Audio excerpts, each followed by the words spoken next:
I'm Mark Miller. I'm the foreman chairperson. George Bledsoe is taking care of technology. Uh, yeah, correct, yeah. Uh, and today we have a special guest. Christian Becker is going to give us a little talk, or a brief talk about Joe McNally. So, Yes, most of you know Joel from his column, Orchestra, Taking Liberty, and his time on the TV show, Interchange.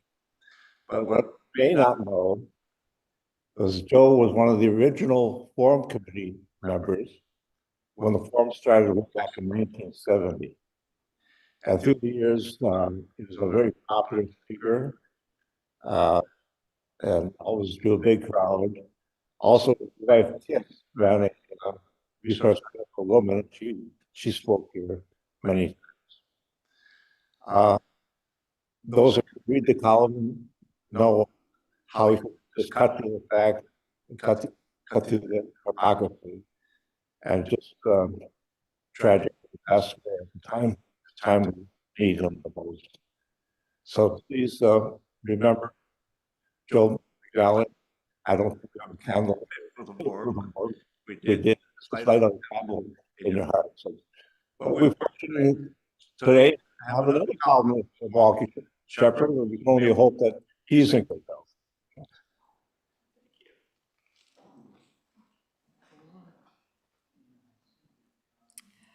I'm happy to introduce Philip Chard. He's a psychotherapist specializing in health psychology and trauma treatment. He writes an award-winning weekly column titled Out of My Mind, previously in the Milwaukee Journal Sentinel, and now the Hartford Express. And he's authored 3 books. Previously, he was director of behavioral science education and associate professor at Michigan State University's College of Medicine, where he received the Outstanding Faculty Award. I'm very happy to introduce Philip Chard.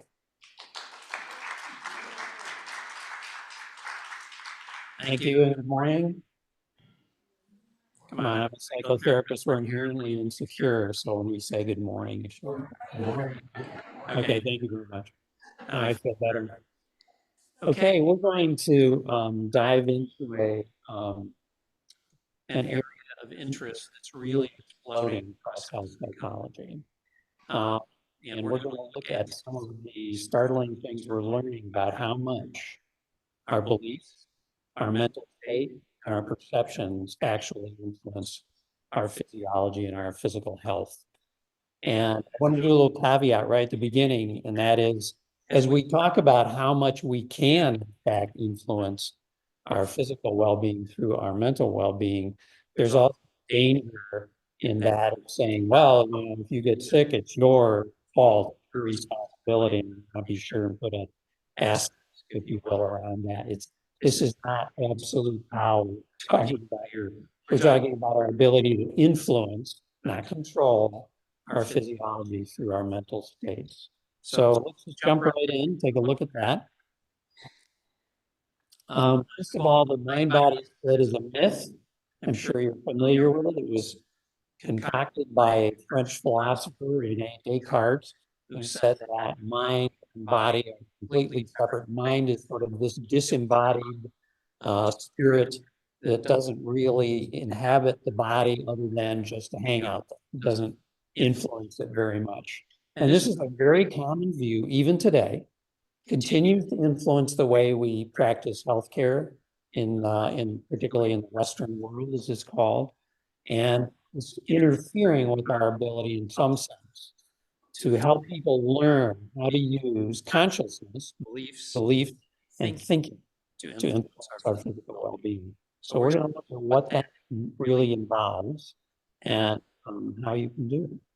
First of all, body-mind is the term we now use as opposed to mind and body. We just call it one integrated system or body-mind, okay? And really the concept here is that mind exists within matter, not separate from matter. And therefore, mind has the capacity to deeply influence matter as well.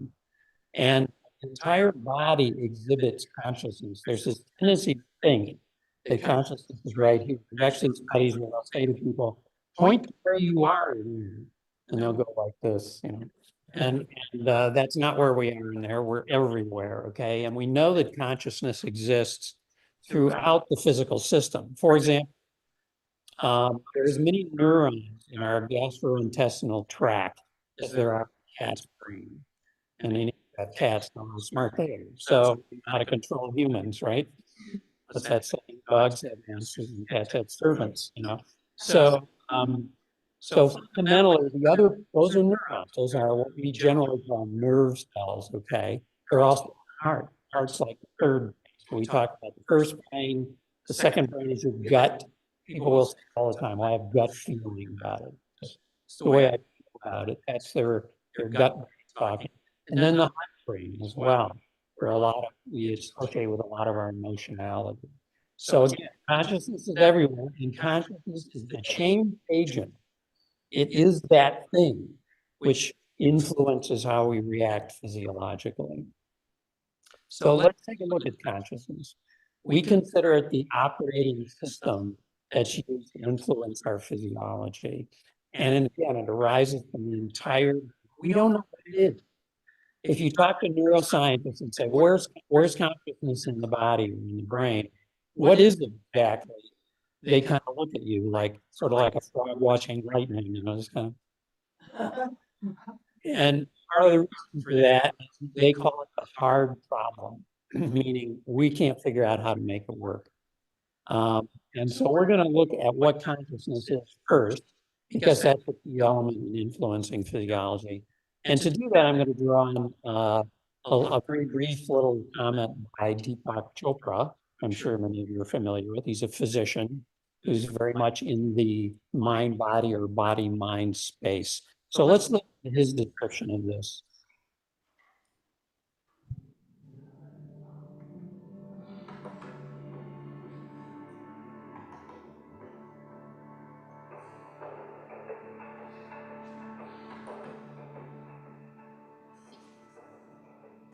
Reality is a function of the state of consciousness that you're in.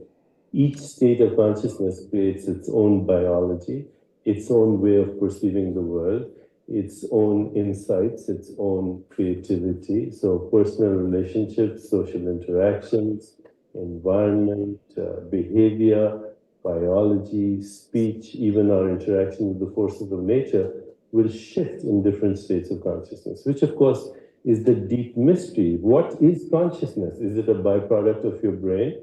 Or is it something more fundamental? Is consciousness the grounded being that is differentiating into information, into energy, into biology, into perception? How does an electrical signal in the brain give rise to a subjective experience of love or compassion or an image or any of the things that we experience subjectively? If you're looking at the red rose, where is the picture of the red rose? If in your brain has no exposure to the outside world. Your brain is squeezed into the volume of this vault, which is a bony skull, and it experiences only internal physiological states. How does it even give you an experience of an outside world? How does that electrical signal transform into an image or a sound or the experience of taste or texture or smell? No one really knows that. The more we know about the brain, the less we understand perception. One of the best explanations I heard was from Sir Arthur Eddington, who said, the best thing we can say about even a minor thing like perception is that something unknown is doing we don't know what. So unless we understand the mystery of our own self, which is, we're conscious sentient beings, and we perceive the world differently. We create different structures based on the context and meanings and relationships and the archetypal stories we're telling ourselves. We create different realities. Unless we understand this very mysterious domain, which is our own being, which today science is saying is non-local, that transcends space-time, that in fact is something that is more fundamental in the cosmos than anything, that everything else is the epiphenomenon of this consciousness, rather the other way around. Consciousness is not a secretion of my brain, just like, bile is the secretion of my gallbladder, or hypochloric acid is the secretion of my stomach. Okay. Ooh. So if you're still with me on this, I was talking to a neuroscientist about this not too long ago. And one of the things she said was, sometimes I think that the brain, central nervous system, and all that is not the source of consciousness. It does not create it, but it's more like a radio. It picks up the signal of consciousness and then transmits it out into the world. I thought that was kind of an interesting way of thinking about it. No way to prove that. We still can't prove what consciousness is at all. So it's pretty mysterious stuff, but we know it's very powerful. You've heard of the placebo, right? That's where you give somebody what is a biologically inert substance, so-called sugar pill, actually. Sugar pill, it's not biologically inert, but nonetheless, you give them this thing and you tell them that it's going to influence their body in some way, shape, or form. And then it does, if they believe. Okay, so placebo is an example of belief creates reality inside the body. Is that absolute? No, absolutely not. But it's an influence, and it's powerful. In a lot of scientific studies, you'll hear the researchers complain about the placebo effect. It gets in the way. We can't measure what's going on, which variable is having this influence. And so it kind of irritates them. Rather than it should fascinate. How is it that belief can somehow alter biological mechanisms and processes in the body? You may not agree with the nocebo effect.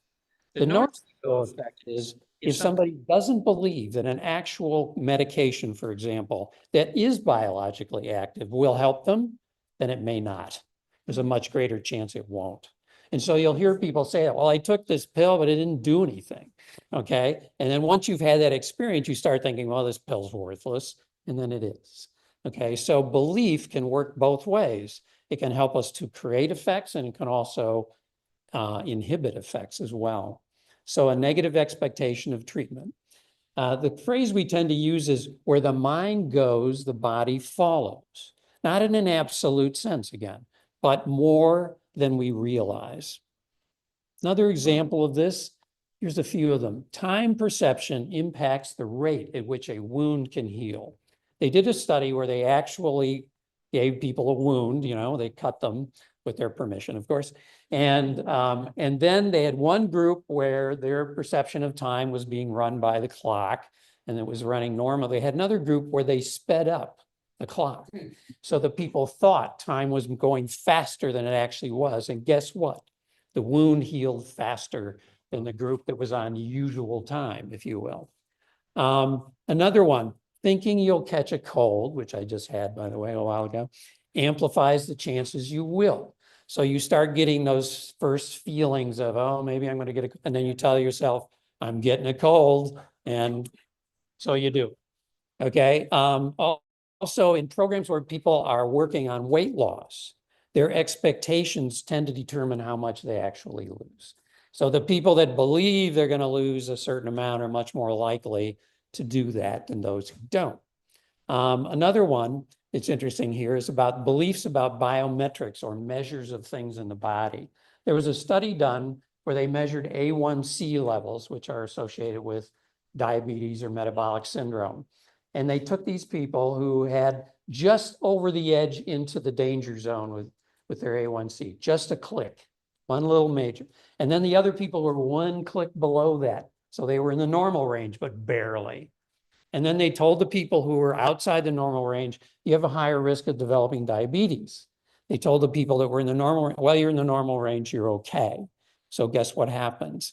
The people that were told you have a higher risk are much more likely to actually develop diabetes, okay? Does that mean that diabetes, if you have it, is your fault?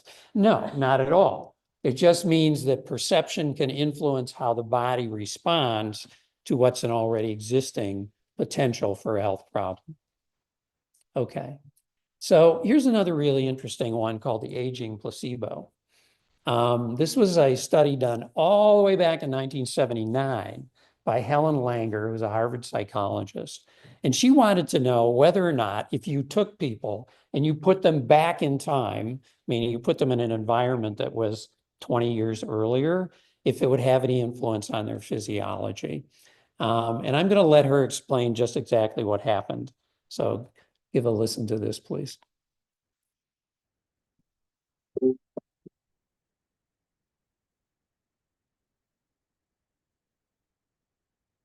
Study derived from a theory of mind-body unity.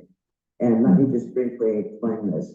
To me, mind, body, these were just words. And I said, let's put them back together.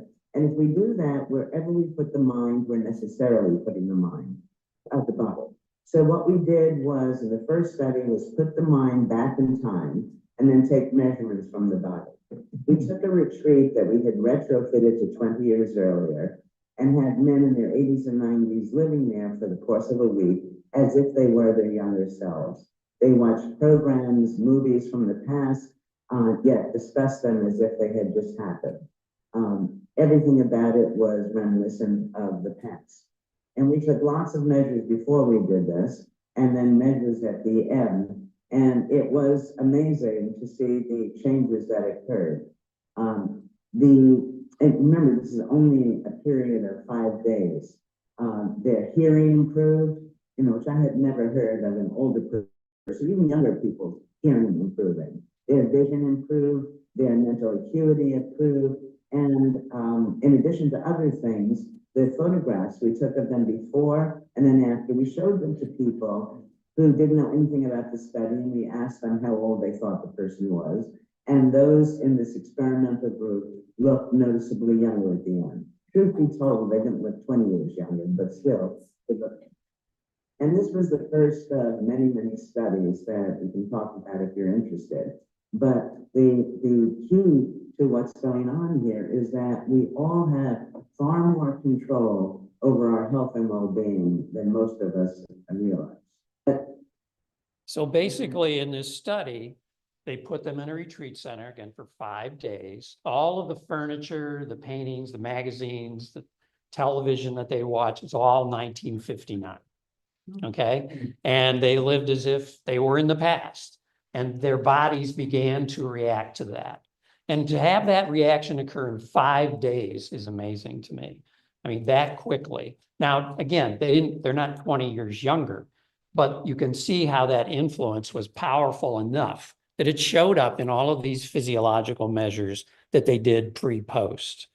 Interestingly enough, one of the control groups, meaning the people they didn't put in the past, they did do one little thing with them. They drove them all up to this other retreat center that was still 1979 looking, and they said to them, hey, you need to get your suitcase, and these are all people in their 80s and 90s. You need to get your suitcase into the retreat center. We're not taking it in there for you. I don't care if you push it. I don't care if you unpack it and repack. Whatever you got to do, you got to do. So they just gave them this one little task to do. And the empowerment they felt by doing that, actually, they had some of the same effect, but it wasn't as pronounced as the other group. This study was repeated multiple times because when it first came out, everybody went, oh no, there's something wrong with this. It couldn't possibly be. It is happening. They were able to do it. How can this be? Well, as a physicist will tell you, everything is energy. Matter, all this stuff that's so hard and fast is actually energy at the quantum level. So everything can be influenced by energy because it is energy, and consciousness is also a form of energy. We can measure it in the brain. You can measure it with electromagnetism and other brain or neural oscillations, we call them. We also know that bioelectricity, or what some people would call the life force, is in all living things. We can detect it everywhere and in all parts of the body as well. You might also be interested, just as a side note, to know that only about 10% of the cells in our bodies are actually our cells. The remainder are bacteria and viruses and other kinds of matter. Okay, so when you go around saying, "Oh, this is me," yeah, kind of. You're a vessel of sorts. So we know that consciousness can influence the expression of energy, and therefore it can influence the body as well. So a couple of other things that are interesting about this to drill down to the biological level, and then I'll get into, okay, so this is all very interesting. What do I want to do with this? Clumps of cells in the body, not neurons, not nerve cells, okay, show advanced cognitive skills, okay, as do single-celled bacteria, interestingly enough. They store information, the cell stores information and acts on that information. So it learns, and then it takes that learning and it acts on it, just like we think we do, right? This occurs in all animals and in flora, all kinds of plants, even something called slime mold, which, by the way, is a single-celled organism, learns and problem solves, as do bacteria. We go around thinking, well, we're the ones that are smart, us humans, even though we've only been around about 300,000 years, Homo sapiens. But in fact, mind is everywhere, okay? And so as Deepak Chopra talked about, his belief, and it doesn't have to be yours or mine, but his belief is that, in fact, consciousness is the ground of being. It is the basic fundamental stuff, if you will, of the universe, and everything else is kind of a byproduct of it, an epiphenomena, as he called it. So again, pretty woo-woo stuff, but we have science to back some of this up. Okay, so consciousness. We measured in the brain through what you would commonly call brain waves. We call them neural oscillations because we want to bedazzle you with our intelligence. But these different levels of these waves kind of give you a sense of what they're doing, what the brain's doing when it's in one. If you're in a delta wave, which is the one right at the bottom, you generally are either asleep or you're in a very deep transcendent kind of state or even a trance state. Same with theta waves. Alpha waves is like, I hope now, you're awake, you're paying attention, and you're relaxed, okay? And then when you get up into some of the higher oscillations, it gets a little weirder, but nonetheless, by influencing the waves in the brain, the neural oscillations in the brain, we have a direct influence on the body, okay? So when you're, for example, doing a theta wave, which is about dreaming, trance states, and so on, the body generally is very relaxed. Okay. When you're sleeping and you're in a delta rhythm, your body at various times is actually paralyzed during REM sleep when you're dreaming. So you don't get up and act out the dream. Okay. So these neural oscillations are strongly correlated with physiological states. This is delta. Yeah, delta. And that's what you want when you try to go to sleep. You want delta rhythm. And there's a little trick on how you can get that going. I'll go to that in just a minute.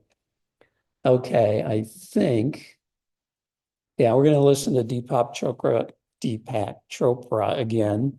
You think I'd be better at his name? I actually had the opportunity to meet him and introduce him when he was here in Milwaukee many years ago at the library. And I got to spend about 30 minutes talking to him. Fascinating fellow. But anyway, let's listen to what he had to say about the body. Here we go. So this was from a short TED Talk. We're not going to listen to the whole thing.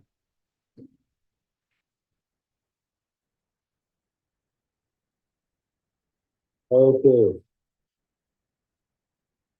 Well, I have 10 minutes to inspire you to move in the direction of well-being, perfect health, discover your true self, resurrect your soul, influence the markers of aging at a cellular level, level of cell biology, and actually discover who you really are. But before we do that, the first thing I want to share with you is that you have to change your perception of your physical body, because we're talking about literally reinventing the body. Your physical body is not physical. Your material body is not material. You have to start thinking of your body as an activity, as a process, if I may say so, instead of a noun, as a verb, an activity. So our bodies are constantly in the river of change and transformation. The Greek philosopher Heraclitus said, no man can step into the same river twice, because it's a new man and it's a new river. Likewise, your true self cannot step into the same flesh and bones twice, because in every moment of your life, you're actually in the river of change, which is your physical body. Through processes like eating, breathing, digestion, metabolism, elimination, sensory experience, thoughts, feelings, emotions, desires, memories, imagination, creativity, intention, intuition, inspiration, your body is in transformation. In fact, the physical bodies that you're using right now, if you listen to my lecture, are not the ones that you came in from Times Square a few minutes ago. Even with one breath that you breathe in 10 to the power of 32 atoms, which is a huge amount of stuff that comes from everywhere in your environment, ends up as your cells, your heart, your brain, your kidneys. With every breath that you breathe out, you're literally breathing out at the atomic level, bits and pieces of your heart and kidney and brain tissue. And technically speaking, we're all intimately sharing our organs with each other right this moment. In fact, there are studies, mathematical calculations that can show you without a shadow of doubt that right this moment, you might have 1 million atoms that were once in the body of Jesus Christ or Buddha or Genghis Khan or anyone else you want to think about. In just the last 3 weeks, a quadrillion atoms have gone through your body that have gone through the body of every other living species on this planet. You think of a tree in Africa, a squirrel in Siberia, a peasant in China. You have stuff in your body, which is actually non-stuff that was there only 2 weeks ago. None of the atoms in your body are the ones that you were born with. None. They were manufactured in the crucible of stars. And in fact, the atoms in this hand and the atoms here may have come from different stars. The carbon, the hydrogen, the oxygen that is right now circulating in your body is not even a material entity, it's a process. Once you understand that your body is a process, then you can engage in reinventing the body. And you do so by very simple, fundamental activities that you pay attention to. And that's where we're going next. What are those activities? But before I go there, I know this is a little out there. Anybody have a question or a comment? How long did the reverse aging effects last? And I mean, can we go to spas that are like 20 years before and feel 20 That's an interesting question. I don't know that they followed people longitudinally to determine whether or not these effects were durable. I'll have to go actually look at the study to tell you that. So I'm not sure. That's a great question though. Yeah, did it last, or when they went back into 1979, which was when the study was done, did they then revert back to some of those earlier biometric and cognitive measures? Probably, but I can't say for sure. Yeah, you should do your own study. There you go. Perhaps you'd like to organize one here at First Church. But nonetheless, what he was going to talk to you about, and I'm going to do it instead, is what are the things that really influence us? And number one on the list is sleep. 62% of people in the United States have issues with sleep, okay, on a fairly regular basis. So this is a major kind of issue for us. And why is it an issue? Because when we sleep and we go into what we call deep sleep stages, we're very inventive about sleep stages. It's stage 1, 2, 3, and 4. Okay, that's pretty creative, don't you think? And the only one that sounds interesting is REM, and that's rapid eye movement sleep. You saw somebody, if you were standing over watching somebody dreaming and looked at them, you'd see their eyes moving under the eyelids very rapidly. That's when you're dreaming, okay? But fundamentally, what happens in these deep sleep stages, 3 and 4 in particular, what we see happen is growth hormone is secreted into the body and cellular repair begins to take place. So when people aren't able to get into those deep sleep stages, that cellular repair isn't taking place, as well as the brain itself processing the day's events, consolidating memories. A lot of stuff happens when you're asleep. In fact, you can show that the brain is more active when you're asleep than when you're awake. Okay, so sleep is a state of consciousness that's vital to our physical well-being. Your deepest sleep stages tend to be these first two earlier in the night. Those are 90 to 110 minutes long, roughly.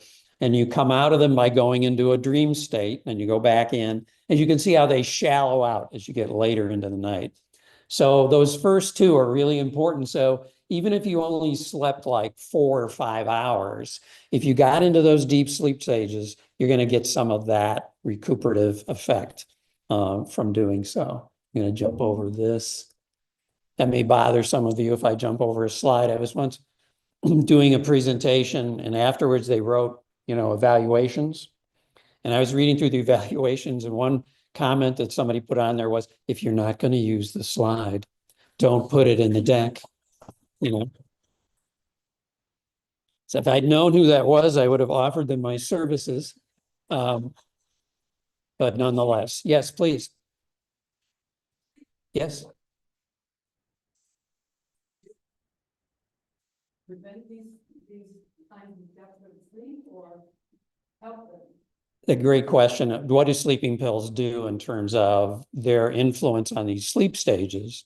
And what we know about that is that sleep medications like Ambien, for example, are really designed for short-term use. It's almost like trying to reset the brain and get you back into a proper sleep cycle. But if you take them over a long period of time, they tend to interfere primarily with REM sleep. And REM sleep's pretty important because during REM sleep, it's what we call dream consolidation. We dream about things. Our dreams may seem weird to us, but they make a lot of sense at the subconscious level. You're working on memory consolidation, working on fears and worries and aspirations. All these things happen during REM. And we have studies where we deliberately deprive people of REM sleep. Gradually, they begin to show more and more psychological dysfunction, primarily in the area of depression and anxiety, are the two big hitters there. So it's a problem if it's constant. Episodically using these doesn't seem to be a problem. Does that help? Yes, please. What about people, I have a new friend who says, I don't dream, I never have.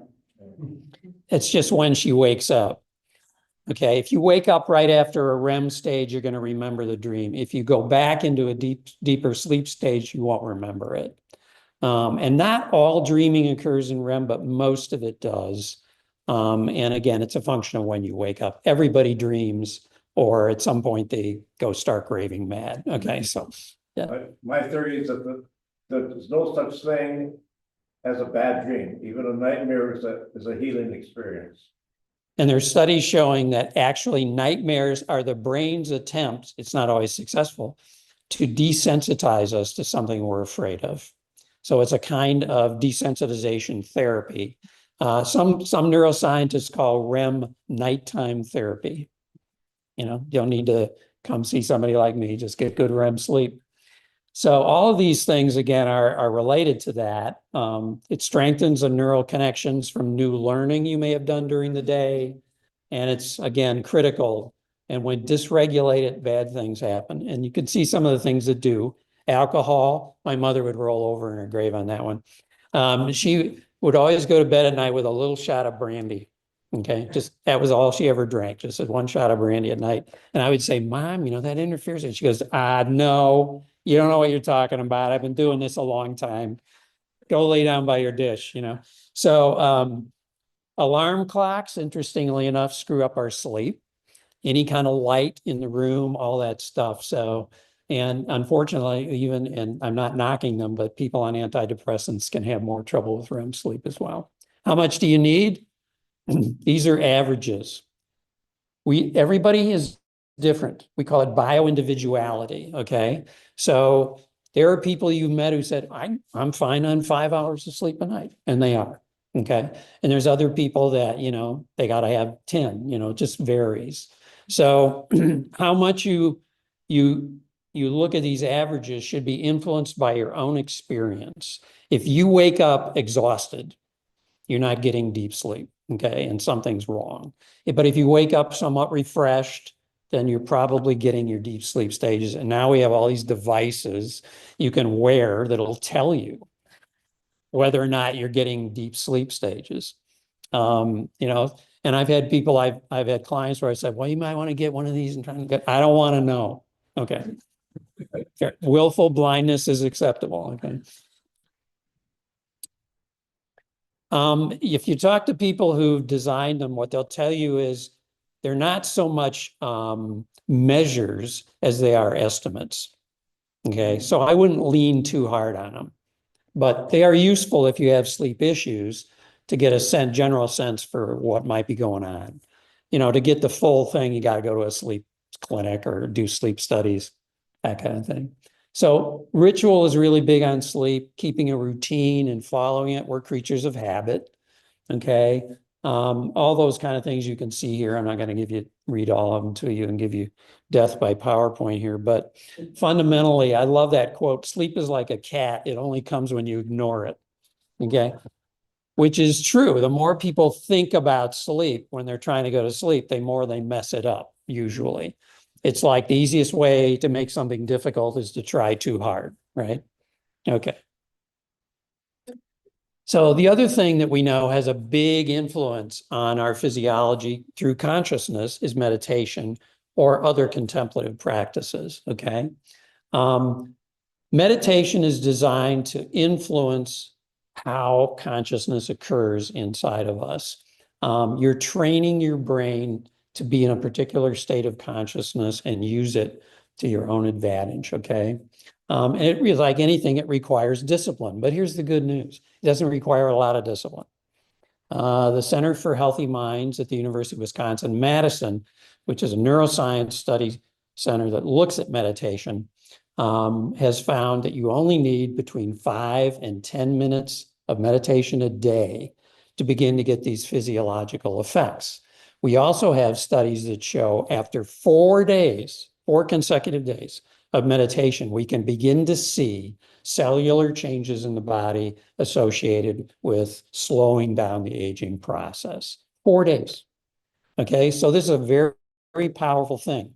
Now, is meditation always a good thing? No. There are some studies showing that meditation can actually be harmful to some people, a small subset of people. So you have to pay attention to your own experience with it. But generally, when you're in control or you exert, I should say, influence over your consciousness, then it becomes more of a tool that you can use to influence your physiology as opposed to, something that's kind of just doing its own thing. The benefits of meditation are many. Pain reduction is an example of that. It pushes back against depression and anxiety, helps you reverse heart disease, helps control thoughts, all this stuff. Now, if you've meditated and you're sitting there saying, I can't meditate. I sit down, I try to focus on my breath or a mantra or something, and my mind just goes crazy. And welcome to the club. I've been meditating for 40 years and I still sit down and sometimes I'm thinking about lunch or, what's that stupid thing I said to my boss? These kind of things just come in your head. That's okay. In fact, you need distraction in order to be effective at meditation. It's part of the deal. So let's say I'm focused on my breath and all of a sudden I am thinking about, somebody else, whatever. I just realize, I'm distracted. I bring myself back. Distraction, refocus, distraction, refocus. We call that the bicep curl for the brain. You're training your brain that when it does get distracted, to refocus and concentrate, which in our age, the age of information technology, is sorely, sorely needed. Oops, back up here. Quick thing, how many of you meditate? Okay, I'm preaching to the choir on that one. Okay, how are we doing on time?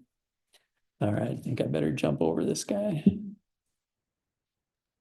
So one of the easiest ways, if you're sitting out there saying, I just can't meditate, one of the easiest ways you can do this is a 1-minute meditation several times a day, as opposed to sitting down for a 10-minute. It's called coherent breathing. Some people call it a brain reboot or mindful moment. I don't care what you call it.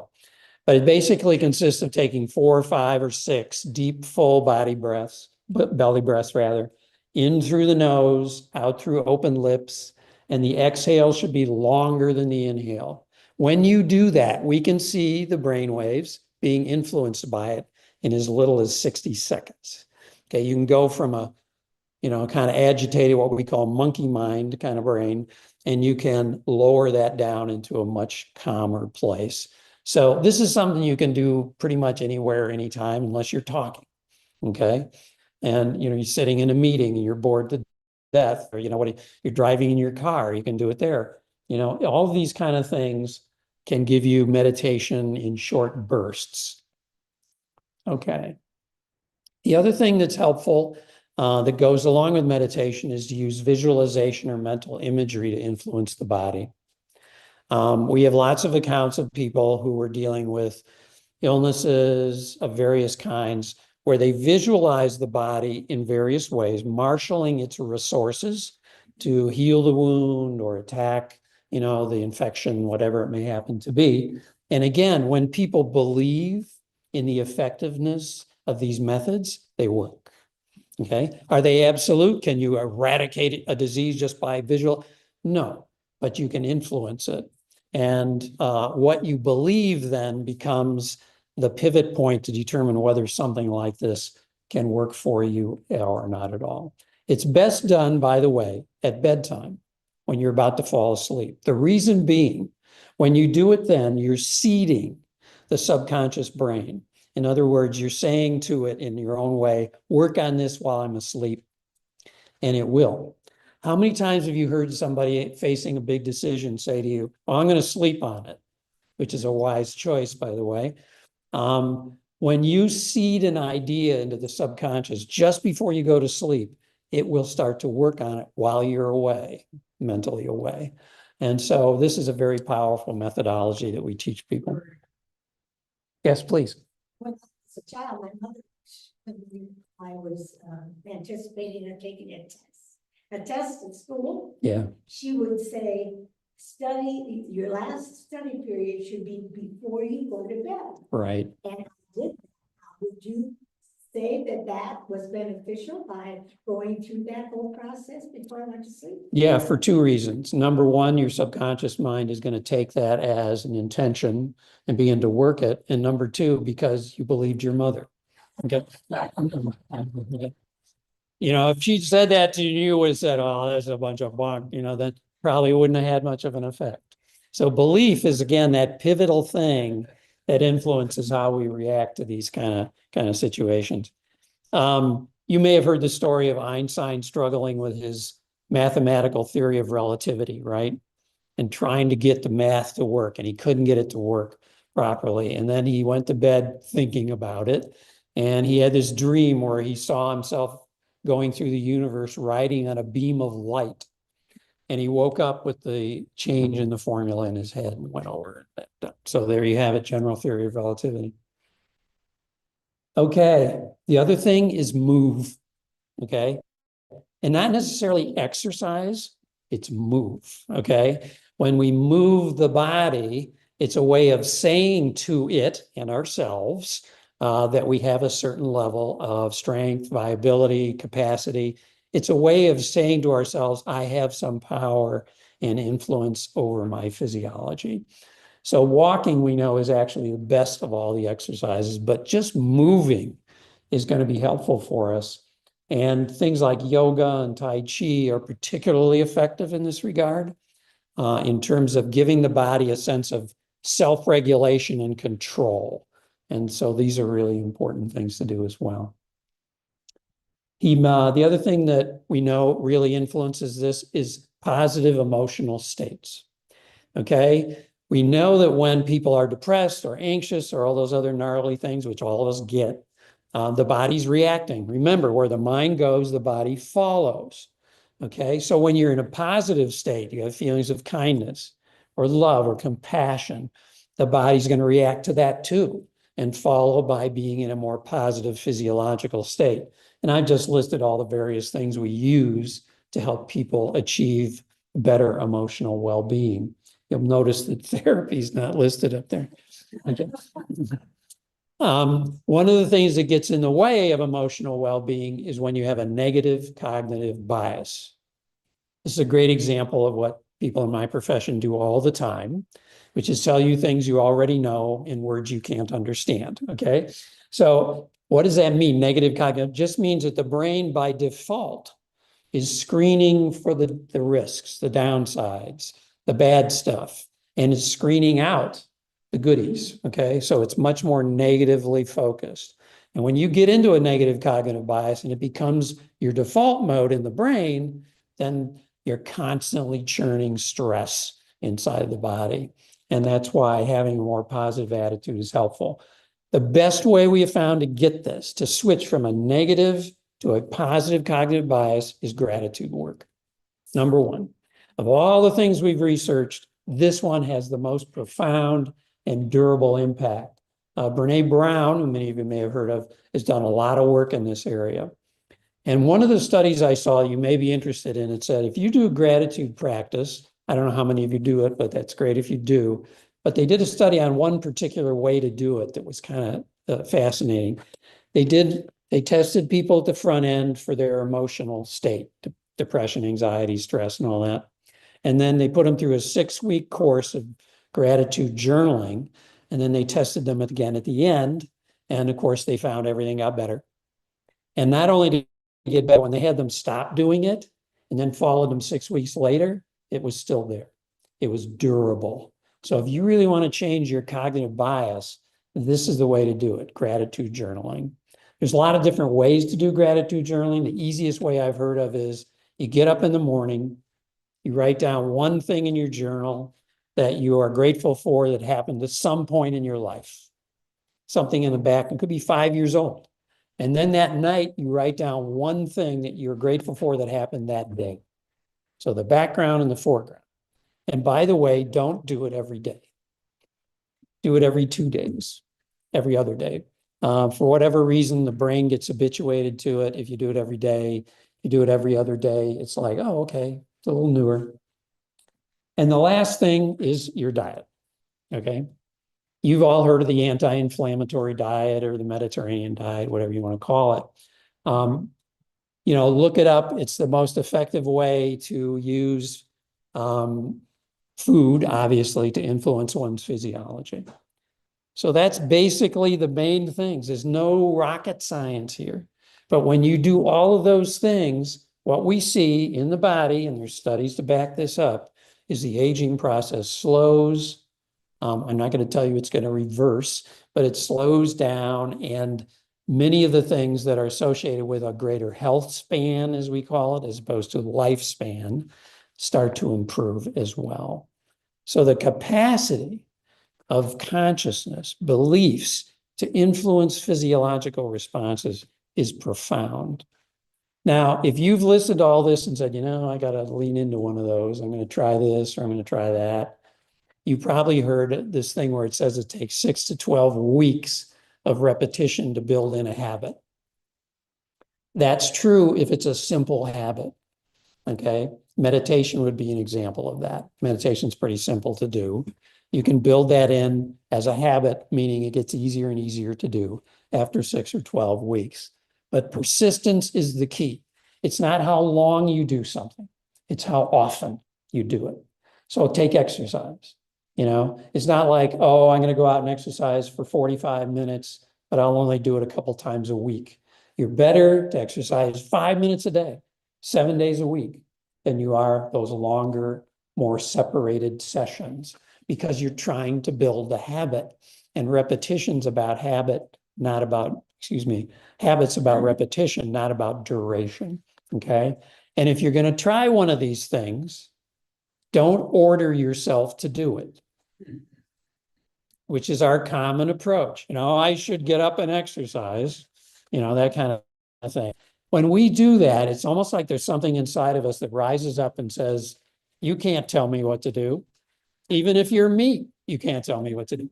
So we use something else called the question behavior effect. And this is basically where instead of telling yourself to do something, you ask yourself if you will. So for example, before you go to bed at night, will I exercise tomorrow? Then you don't try to answer the question. You just let the question sit with you, and then you find out the answer in your behavior. It's not like you wake up and your brain says, yes, you will exercise today. No, but you find out whether or not the behavior shows up that tells you the answer to your question. Okay, so that's my wrap, and I'm sticking to it. Any questions or comments before we wrap up? Yes, sir. Sure. So, what's starting going, where's Senate back, what's starting? Okay, thank you. And for those of you that are taking off, thanks for coming. Appreciate it. You had a question? Yeah, can these things like intention, meditation, and so on affect blood pressure? Yes. There are studies showing that meditation does have a positive impact on hypertension and blood pressure, as well as your resting heart rate and something else called heart rate variability, which is associated with reduced stress. Yes. My daughter is a acupuncturist, Yes. and I think that if you believe acupuncture is gonna help you, it does. Correct. And if you think, this is just a waste of time, it doesn't. Correct. It's the placebo effect at work. We underestimate how powerful our beliefs are about these things. Belief that I'm going to get sick is powerful. The belief that I'm going to get well is powerful. And that's where the cognitive bias comes into play. If you have a negative cognitive bias, you're going to, oh, I can feel a tickle in my throat. I know what's coming now, you know, and it is. Okay. That's how it tends to work. Yes. I'm sorry. Moo? There's been 5 decades of research on in-depth experience. Oh, yeah. The brain flat lines, the heart stops. Right. People that experience a purified form of consciousness even have senses that are purified in that experience, and then they come back. A great many transform their lives. Right.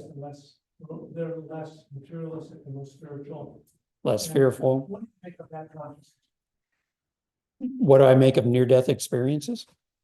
The consciousness that's experienced. Well, we know that it's a unique form of consciousness. You can't see the same form of neural oscillations during an NDE that you see under any other brain condition. That's also true, by the way, of hypnotic trance. Hypnotic trance is a unique form of consciousness that does not replicate anything that I showed you here. Okay, so NDEs are the same thing. It's a tremendous burst of neuroelectrical activity in the brain that you don't see under any other conditions. So, yeah. Burst in the brain's flatline. Yeah, well, the brain's flatline, I'm sorry, but right before that flatlining, what you see is the brain goes into a hyper oscillation state before it actually checks out. Other questions? Yes, bring back.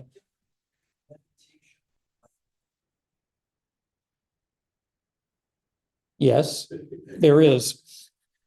Mindfulness basically is a term that's been co-opted. It simply means you're paying attention to what's happening right now. You're not going ahead, you're not going back. And a Harvard study shows that we are all distracted about 47% of the time. Okay? Which means the next time you go to lunch with somebody, there's only a 50-50 chance they're actually there, you know. But nonetheless, meditation is a state of intense when it's done right. It's a state of intense focus and concentration that's generally associated with a theta wave in the brain.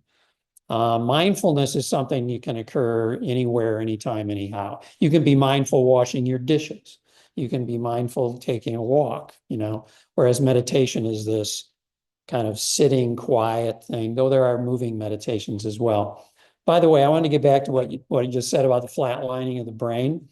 The states of consciousness that people report after they go into an NDE have a very high degree of consistency, which is one of the reasons that there's a debate now in neuroscience in which people are saying, oh, that's just the brain's way of helping you pass over into the next whatever. It's not really a sign of that you're experiencing a different alternate reality. But the people who've been through NDEs will tell you, well, whatever they think about it, it's profoundly changed my life. Yes, please. So the quantifiable difference between sleep and. Yeah, very different. Sleep is a delta wave oscillation in the brain, which is not the same thing we tend to see with meditation, which is more of a theta wave. Okay. Some people show an alpha during meditation, but most people show a theta. So they're not the same. They are distinct. And I mentioned hypnosis a minute ago. There was a major meta-analysis done on hypnotic studies because there's been a debate in neuropsychology about whether hypnosis is real. And maybe people are just making this stuff up in their head kind of thing. And the outcome was absolutely it's real and it's a distinct state of consciousness. Now, if you are hypnotizable, not everybody is particularly hypnotizable, then you can go into those states pretty readily if you're given a way to do it. If you're not very hypnotizable, I can do the watch in front of you all day and you're not, I don't use a watch actually, and you're not going to go down, so it tends to be a neurological capacity in the brain that some people have a lot of and other people don't. Dennis.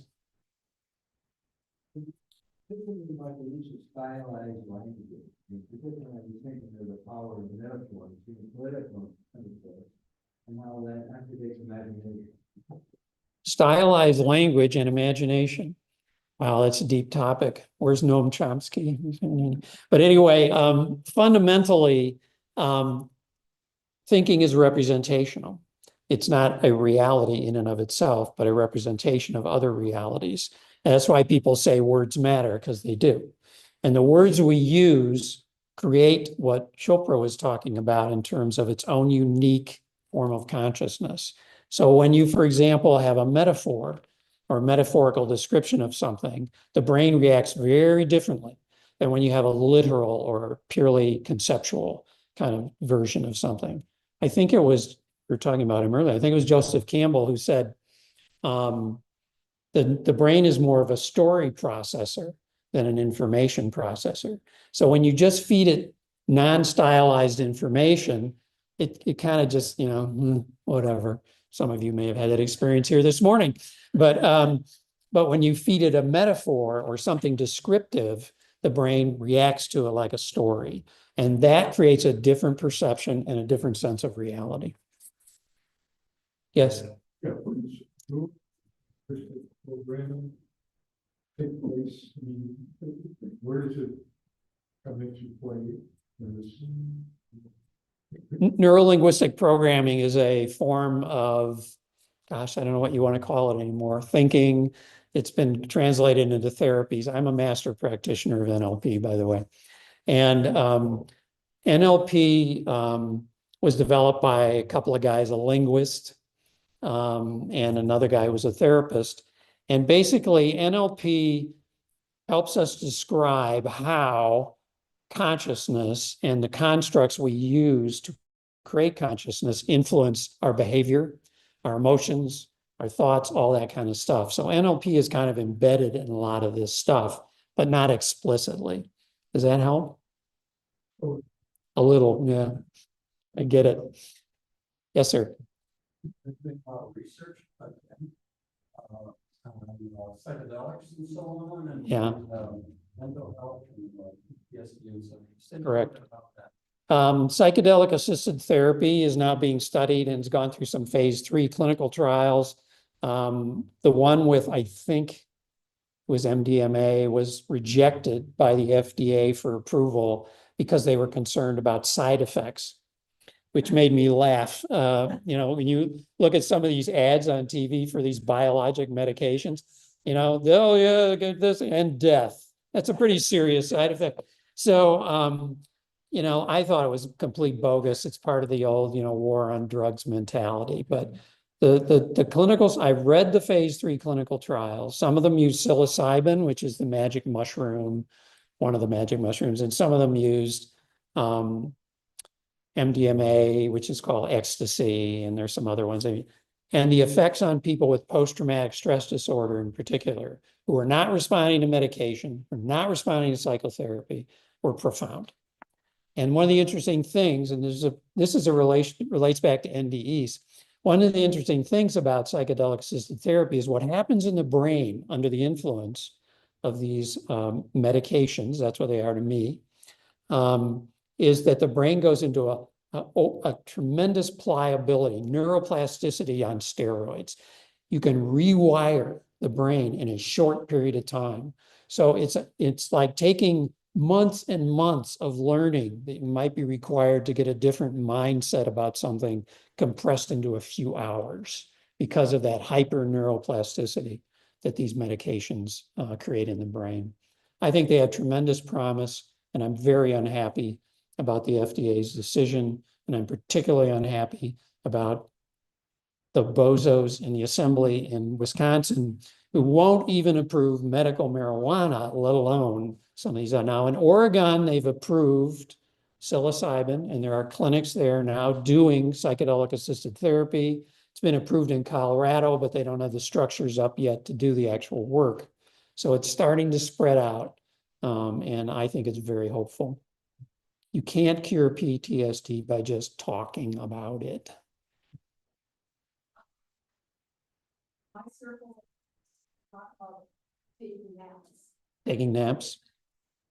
And how are you doing? If you're really good at napping, or is it just bonus? No, when people do, people can dream during naps. They're very short snippet kind of dreams. They tend to be, and because napping is a shallow sleep stage, you're not going deep, unless you're one of these people that takes a 2-hour nap, which can be its own problem. But it's a shallow dive into the sleep cycle, so REM would be possible there. Yes, sir. Do you recommend for a teenager who's having trouble with substance abuse and anxiety issues? He gets enough sleep, and I realize this is maybe medical practice you don't want to do. I just need help with another person. Sure. It depends on how significant the issues are in terms of how you approach those things. When it comes to anxiety, we have a lot of things in our toolkit to help people manage anxiety if that's the driver. A lot of people self-medicate for anxiety, alcohol and other drugs as a way to self-medicate for that condition. And when you can teach people how to self-regulate on their own without an external substance, then that generally will have a significant impact, depending on how far they've gone into the dependency cycle. The other thing that can be helpful with that, if it's a more serious condition, are wilderness immersion programs. Outward Bound is one example. There are many others now. There's some in northern Wisconsin and the UP I've referred young people to. And these methods, not only take you out of the context in which, say, that dependence on the substances is occurring, but it teaches them self-reliance, emotional self-regulation, certain social skills, and it really helps that way. Is forest bathing an example? I'm sorry? Forest bathing ever? Yeah, forest bathing is a good example of that. It's the wilderness trek programs are a more intense form of that. You're actually backpacking into the wilderness with therapists who know how to also keep you alive. And so they work with the kids that way as they're out in the wilderness. But forest bathing, which I like to call nature immersion, because you don't have to go to a forest. You can go to a shore or a prairie or any place, is where you go out into nature and you drink it in with your senses. Sound, sight, smells, touches. And it's not like you're taking a walk in the woods with your earbuds in, okay? This is about sensory immersion in the natural world. And we have studies showing that when people do that, all the primary stress hormones in the body go down rapidly, like within 5 to 10 minutes. Cortisol, adrenaline, they all go down pretty quickly just by opening up your senses to the natural environment.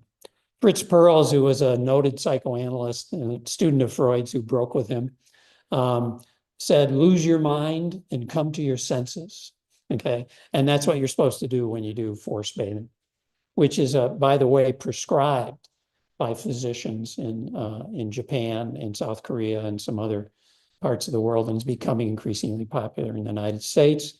There are actually places where you can go get certified as a forced bathing facilitator. Yes, sir. Are you very familiar with Groff's solar filter breath work? I'm sorry, whose work? Stanislav Grof, solar filter breath work. I'm not as familiar as I should be, but I'm familiar a little. Yeah. You know, in terms of just very quick comment, you talked about breath work, right? Real comment about breath work. I just saw a study recently, and then I'll shut up after this one, where they had people do 10 minutes a day of deep breathing. That was it, just regular old deep breathing, not any of the subsets like, you know, breath of fire or any of that kind of thing. And what they found out was their heart rate variability, which is a biometric measure of your baseline stress, went up. With up is good. It went up on average 10 points in 6 weeks by just doing 10 minutes a day of breath work. That's a huge biometric change. So deep breathing has a significant impact on physiology overall. And as you know, there are different kinds of breathing methods that can have different effects. So if you're interested in that, that's another area to explore. Okay, that's my wrap, and I'm sticking to it. Thank you. My pleasure.